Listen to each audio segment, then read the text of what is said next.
O Senhor esteja convosco. Está no meio de nós. Proclamação do Evangelho de Jesus Cristo, segundo São Marcos. Glória a vós, Senhor. Naquele tempo, Jesus e seus discípulos atravessaram a Galileia. Ele não queria que ninguém soubesse disso, pois estava ensinando aos seus discípulos e dizia-lhes: o Filho do Homem vai ser entregue nas mãos dos homens, e eles o matarão. Mas 3 dias após sua morte, ele ressuscitará. Os discípulos, porém, não compreendiam estas palavras e tinham medo de perguntar. Eles chegaram a Cafarnaum. Estando em casa, Jesus perguntou-lhes: o que discutíeis pelo caminho? Eles, porém, ficaram calados, pois pelo caminho tinham discutido quem era o maior. Jesus sentou-se, chamou os 12 e lhes disse: se alguém quiser ser o primeiro, que seja o último de todos e aquele que serve a todos. Em seguida, pegou uma criança, colocou no meio deles e, abraçando-a, disse: quem acolher em meu nome uma destas crianças, é a mim que estará acolhendo. E quem me acolher, estará acolhendo não a mim, mas aquele que me enviou. Palavra da salvação. Glória a vós, Senhor.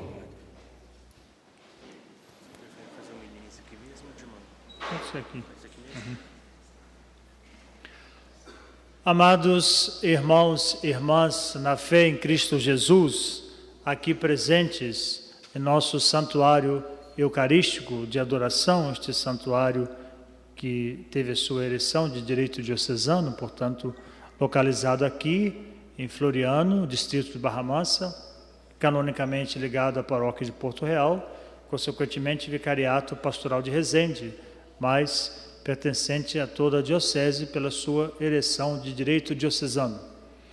Aqui nos encontramos nesta terça-feira da 7ª semana do tempo comum, acolhendo todas as pessoas, particularmente os que estão envolvidos com este bonito encontro, este movimento, essa espiritualidade do EPJC, este encontro paroquial de jovens com Cristo. Sabemos que a Igreja, na sua rotatividade e organização litúrgica, tem 2 grandes ciclos, o ciclo do Natal e o ciclo da Páscoa. Ambos os ciclos têm o antes, durante e depois. O antes é a preparação, o durante as celebrações principais e o depois alguma extensão que dá continuidade àquele mistério. Por exemplo, o Natal, o antes é o Advento, 4 semanas que antecedem e nos preparam para a chegada do Messias. O durante é o dia, noite de Natal, até o 8º dia, Santa Maria Mãe de Deus, passando pelo domingo da Sagrada Família, Natal, Ano Novo, celebrando os mistérios da acolhida, chegada do Messias. E o depois, as festas que caem em janeiro, geralmente o 1º domingo de janeiro, o 2º, a Epifania, quando os magos chegam a profetar seus presentes ao menino Jesus, chamada também de festa de manifestação do Senhor, e depois o batismo do Senhor. Mesma coisa o ciclo da Páscoa, que acabamos anteontem, bem recente. Ele começa com a sua preparação na quarta-feira de cinzas, tem 40 dias de preparação, este é o antes. O durante é a Semana Santa, onde você tem o ápice de todo o calendário litúrgico da Igreja Católica, como sabemos, o clímax, o ponto alto, chamado de Sagrado Tríduo Pascal, onde celebramos a ceia em 3 partes, o que eu vou dizer depois na catequese que vou fazer hoje, justamente sobre o sentido da Eucaristia, o lava-pés e a instituição do sacerdócio ministerial hierárquico. E depois, 50 dias até Pentecostes. Então temos até 50 dias para continuar celebrando a Páscoa. E quando se encerram estes ciclos, para ligar um lado ao outro, como a ponte que liga aqui Floriano a Coatis a Floriano, ou outra mais antiga, de 1916, que liga Coatis a Porto Real, a ponte metálica, ou Porto Real a Coatis, mesma coisa, fazendo um paralelismo, é a função do tempo comum. ligar o ciclo do Natal à Páscoa e a Páscoa que terminamos ontem ao ciclo do Natal, depois de Cristo Rei, em novembro, quando voltar o Advento. E a lógica, falando assim para a criança, né, a gente aprendeu já nesses meus quase 16 anos de padre, que aquilo que você fala à criança também se aplica ao adulto, salvaguardando o nível de compreensão que é diferente. Mas, em geral, como os adultos têm, às vezes, uma catequese muito antiga, foi feita muitos anos atrás, a gente sempre fala de estilo catequético, também como se fala para crianças. O tempo comum é como se fosse a nossa casa de segunda a sexta. Não vai acontecer nada de extraordinário. As maiores solenidades estão nesse ciclo que já citei. No entanto, tem algumas delas, como Santíssima Trindade, o próximo final de semana, como Corpus Christi, e depois os santos padroeiros, né? Por exemplo, mês de junho é recheado, santos festeiros. Tem Santo Antônio, tem São João Batista, tem São Pedro e São Paulo, tem Sagrado Coração de Jesus, é chamado na tradição católica de santos festeiros, mês dos santos festeiros, que deram origem às festas juninas. Quer dizer, com exceção de um santo ou outro padroeiro desta ou aquela comunidade, desta ou aquela paróquia, não tem muita coisa, por isso se chama tempo comum, de extraordinário. No entanto, não podemos deixar a peteca cair, esmorecer nossa fé, esmorecer nossos corações. É como a sua casa, não vai receber visita, mas você não levanta todo dia, não lava o rosto do mesmo jeito, não escova o dente, não põe a mesa do café, não põe a mesa do almoço. Uma certa rotina tem que ser mantida, mesmo sem visita nenhuma. Mesma coisa, fazendo paralelismo, é a nossa fé. Não deixar esmorecer a fé no tempo comum, mesmo porque é um tempo longo, de agora até novembro são muitos meses, sobretudo esta segunda parte. A primeira é curta, é de segunda-feira após o batismo do Senhor até terça de carnaval somente. Então, 5 ou 6 semanas, passa rápido. Mas essa, vejam, vai da 7ª, que começamos agora, até a 34ª, a última, de Cristo Rei. Então é um tempo grande para que a gente possa se animar. E qual é a lógica que a igreja nos dá para seguir este tempo tão grande? A passagem do mistério de Jesus, a reflexão da sua vida pública, portanto os seus 3 últimos anos, entre 30 anos, quando se dá o batismo, até morte e crucificação, os 33 mais ou menos, cada ano à luz de um evangelista. Como este ano é o ano B, nós vamos ver todo esse mistério em São Marcos. Quando é o ano A, se vê todos esses eventos em Mateus. Este ano em Marcos, então, é o evangelista que nos acompanhará na maioria dos domingos do tempo comum deste ano. E o ano que vem, ano C, Lucas. Aí vocês que estão inteligentes podem perguntar, e não tem ano D, padre, para São João? Não, devia ter, né? Você tem uma boa sugestão para os liturgistas. Mas São João é reservado para as maiores solenidades, como Páscoa, Natal, Pentecostes, etc. As maiores se lê justamente São João, que é o evangelho mais denso, mais teológico e menos catequético, já que ele é o último a ser escrito. Quando ele chega, já existe uma catequese justaposta dos 3 primeiros. Então ele é mais denso, mais teológico e menos catequético. E os primeiros, por falar nisso, tem a ver com o evangelho de hoje, são chamados de sinóticos. A palavra sinóticos quer dizer que pesquisaram na mesma fonte, beberam na mesma fonte, uma tal fonte Quelli, que tem um Q maiúsculo, que quer dizer águas quentes. Não sabemos bem certo o que quer dizer essas águas quentes, com certeza não é aquela indo para a Barra do Piraí, que agora tem outro nome, né? Walter Dono, Barra do Piraí, naquela rodovia, mas uma tal águas quentes que os evangelistas pesquisaram, ou seja, há às vezes algo muito parecido de um evangelista para o outro, parece até que um copia o outro, por isso são chamados de iguais, sinóticos, com exceção de algumas partes que diferenciam um pouco quem é o público-alvo, de Mateus, que é um, de Marcos, que é outro, de Lucas, que é outro. No entanto, os 3 sinóticos fazem 3 anúncios sobre a paixão de Cristo, ou seja, Jesus adverte categoricamente que vai subir a Jerusalém e vai sofrer a paixão. Infelizmente, um dos textos esses que ouvimos hoje, os discípulos não estão preparados, toda vez que ele faz isso, eles estão viajando na maionese, preocupados com outras coisas. Tem uma vez que um vai pedir lugar privilegiado, me dê um lugar à direita e à esquerda, quando você entrar na glória. Outro evangelista vai dizer que é a mãe dele que fez isso, não ele, mas a mãe deles. Claro que foi ele. Um evangelista diz que é a mãe para poder não ficar tão feio, vamos dizer assim, para os apóstolos, para a comunidade apostólica. Importante aqui é compreender que durante 3 vezes, Jesus anuncia que vai subir a Jerusalém, sofrer a paixão, não é, ser rejeitado, sofrer bofetões, cusparadas. Quando Cristo está, é exatamente o texto de hoje, anunciando isso, eles não estão nem aí, como dizia aquela música, estão nem aí para os mistérios centrais. Vinham discutindo uma discussão humana que só tinha naquela época. Hoje não tem mais em igreja nenhuma, em paróquia nenhuma, em diocese nenhuma. A ponto que Jesus para o assunto e diz assim: ô filhinhos, o que vocês estão conversando pelo caminho? Eles abaixam a cabeça e não dizem nada. O rosto queima de vergonha, fica vermelho, feito uma pimenta. Porque ao invés de absorverem o teor da conversa, estão conversando quem é o maior no reino dos céus. Só faltou falar assim: quem Jesus gosta mais, quem é o puxa-saco número 1, quem é o bajulador. Eu sou o chanceler, eu sou ministro-chefe, tenho cargos na cúria, eu sou membro do conselho presbiteral, eu sou reitor do santuário, eu sou pároco não sei de onde. Só um exemplo, né, Padre Ronaldo? Estamos dando alguns exemplos, nada para o senhor e nem para mim não, só exemplo, né?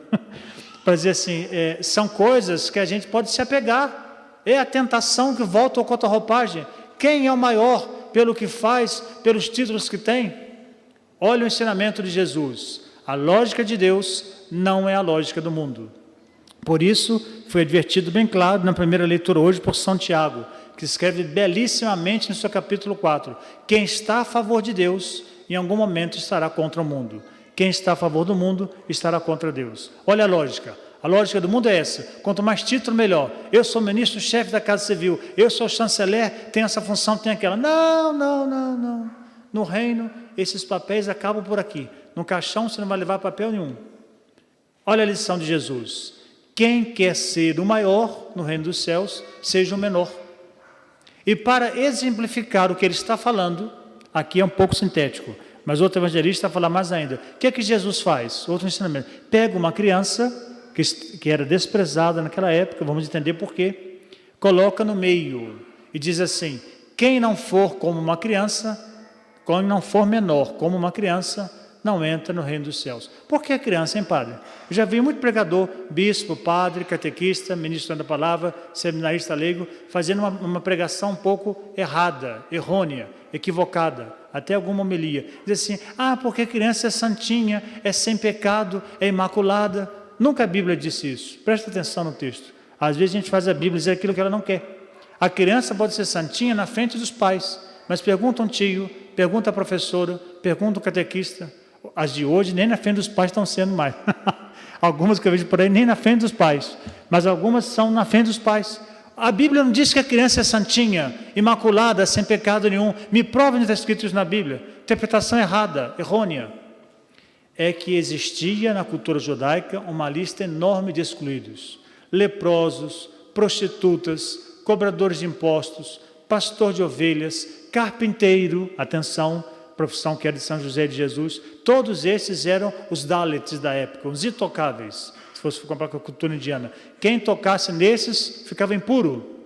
Conversasse, tinha que ir procurar o sacerdote levita no templo, ao sábado, e fazer uma série de rituais de purificação. E dentro dos listas dos impuros, quem é o menor dos menores? Justamente a criança. Ela não tem capital, ela não trabalha, não tem renda própria, ainda perde na estatura física. Olha a maneira de falar. Se um adulto fala assim: cala a boca, eu estou falando, pronto, a criança já chora, porque você impõe pela voz e pela altura. Imagina alguém alto como eu, vai falar com uma criança de 3, 4 anos, já fala muito, né? Frisou assim, falou mais grosso, a criança já começa a chorar, porque a criança perde em tudo, inclusive na estatura física. É o mais indefeso de todos os impuros, que não pode por si só. Portanto, na lógica de Jesus, é o menor dos menores. Ninguém pode ir pela criança, a não ser os pais dela. Alguém tem que vir em socorro, né? Aliás, diz que é frágil, né? Diz que é tão frágil que entre todos os outros seres que vêm este mundo, no reino animal, o mais frágil é o ser humano. Se soubesse disso, né? É o mais frágil na hora de nascer, mais frágil na hora de morrer. A carne humana não vale muita coisa, que apodrece logo, mais do que dos outros animais. Se tivesse noção disso, seria menos arrogante, provocante, etc. Então, a criança é a que tem menos valia. Ela perde em tudo. Não tem renda própria, não tem poder de decisão, não tem voz própria e ainda perde na estatura física. Por isso os índios têm uma sabedoria entre muitas aldeias, cultura indígena.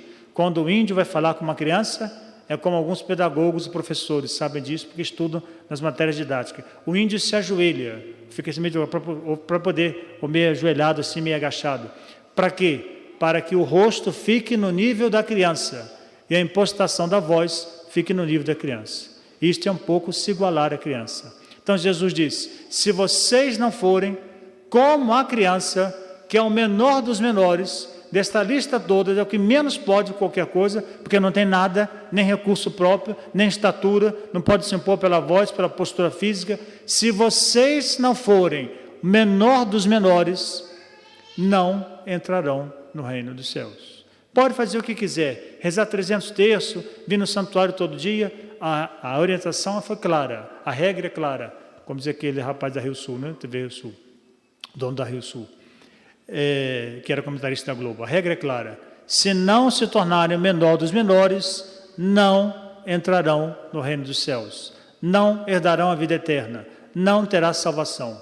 Imagina como que ficou a cara deles, queimando feito um pimentão, porque se Jesus está mandando ser o menor, eles estão exatamente levando a conversa para o lado contrário, discutindo quem é o maior, quem pode mais, quem tem mais brilhantismo, quem aparece mais aos olhos de Jesus ou às comunidades. Então, cuidado, né?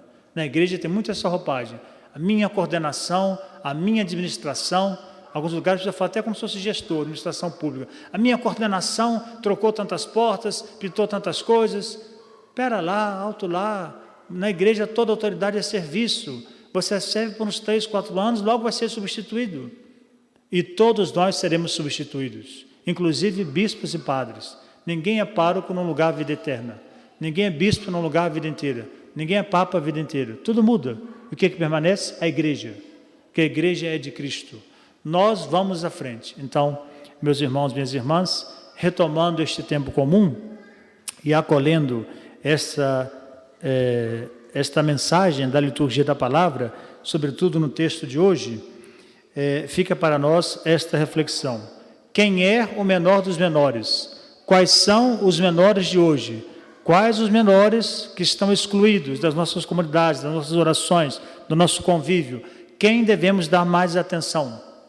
Quem precisamos dar mais atenção? Ser mais parecido, estar próximo, para de fato, numa postura de rebaixamento, aniquilamento, kenosis, esvaziamento, sermos mais parecidos com aquilo que Cristo pediu de nós. Quem não for menor dos menores, nunca entrará no reino dos céus, nunca dará a salvação, nunca conseguirá a salvação. E falando em menor dos menores, às vezes a juventude é uma delas também, né? Não vai muito longe não, fala criança, mas é um bloco, criança, jovem, adulto. Às vezes os jovens são até um pouco excluídos das comunidades, quando se começa com muita exigência. Uma vez passei numa paróquia, também que esse anos atrás, que dizia assim, se não vier na reunião de liturgia, não pode ler no final de semana. Mas às vezes a liturgia é segunda, terça, quarta à noite, o jovem está fazendo faculdade, trabalha de 8 a 5, faz faculdade, como é que vai em reunião de liturgia? Se o critério for esse, o jovem nunca vai ler, nunca vai participar da liturgia. Quebrou um banco, apareceu uma coisa quebrada, é os jovens, isso é coisa de jovem. A gente sem nem saber, pergunta e já põe na conta dos jovens. Então, por isso que durante aquela realização de 2013 da Jornada Mundial da Juventude, o bispo da época, hoje emérito, Dom Francisco Biazin, dizia assim, metaforicamente, aquela que é uma metáfora, é preciso dar a chave aos jovens. Chave é um símbolo do poder, quer dizer, dar um pouco mais de poder, participar, dar funções como coordenação, tesouraria. A chave é só um simbolismo, para a igreja não fazer para os jovens, mas fazer com os jovens, escutar os jovens. Agora o Papa atual fala de sinodalidade, quer dizer, um caminhar juntos, ouvir. Quanto mais ouvir, menos se erra. Uma decisão tomada junto é melhor do que alguém que sozinho, de maneira autoritária, decide as coisas e sai mandando. Então, ouvir também a juventude, sobretudo os movimentos que trabalham com juventude. Por isso, no passado se falava pastoral da juventude, ou pastoral juvenil. Hoje se fala de setor juventude, como eu criei também na minha paróquia lá em Rio Claro, na Senhora da Piedade, porque tem várias expressões juvenis, de várias místicas, espiritualidades, mas todas que congregam a mesma Igreja de Cristo. Então, jovem será sempre uma prioridade. Uma igreja que não tem jovem, não tem futuro. Se nós chegamos numa igreja que vê todo mundo beatinho, com terço na mão, cabelo branco, bonito, eu louvo, tiro o chapéu para os idosos, nada contra eles, mas se não tiver jovem, é uma igreja que está assinando o seu atestado de óbito. Lentamente, quando aqueles ficarem mais idosos, debilitados, de andador, cadeira de roda, ou Deus chamar para comunhão consigo, quem vai substituir o trabalho, se não tem jovens? Então, olhar para o jovem é olhar para o presente e o futuro. Os jovens são sempre uma das pastorais de prioridade na igreja, de linha de frente, porque é o presente e o futuro da igreja. Jovem será sempre uma prioridade, todos os conselhos, todas as assembleias, né? Isso já antigo, desde Medellín e Puebla, que a igreja assumiu duas opções, pelos pobres e pelos jovens. A dos pobres foi trabalhada, às vezes, até de maneira ideologicamente exagerada. Dos jovens ficou meio engavetada. Em algum lugar até hoje se espera que realmente seja a opção pelos jovens. E, como também dizia o nosso querido, saudoso Papa, hoje já santo, né? Canonizado pela igreja, São João Paulo II. Tem um grande Papa da juventude. Diversas vezes ele disse: jovens, não tenham medo de Cristo. Digam sim com generosidade, sorrindo para Cristo. Cristo vos ama, Cristo vos chama. Eu me lembro que, na ocasião de sua morte, quando ele estava já agonizando, não é? Comunicaram a ele que estava a praça tomada por jovens. Ele disse assim: várias vezes eu fui ao encontro dos jovens. Agora, na minha agonia final, no leito de morte, eles vêm até mim. E de fato, ficaram lá muitos jovens, de vela acesa, com o terço na mão, rezando o terço na Praça de São Pedro, enquanto o Papa São João Paulo II dava seu último suspiro, seu último sopro de vida. Então, uma igreja que é jovem, que caminha com os jovens para não perder a jovialidade do Espírito. O Espírito Santo é sempre jovem, é como um jovem. Seria uma boa metáfora para o Espírito Santo, né? Acabamos de celebrá-lo 2 dias atrás, Pentecostes. Como jovem, como um vento impetuoso, cheio de vida, cheio de vigor, de vitalidade. Não vamos deixar o Espírito Santo envelhecer em nós, ficar um velho ranzinza. Tem muita gente que é velho ranzinza, não no sentido de idade cronológica, mas de espírito, de personalidade, de estrutura, para encarar as coisas, os desafios do trabalho pastoral. Que sempre o Espírito vivificador nos dê essa docilidade da juventude. Louvado seja nosso Senhor Jesus Cristo.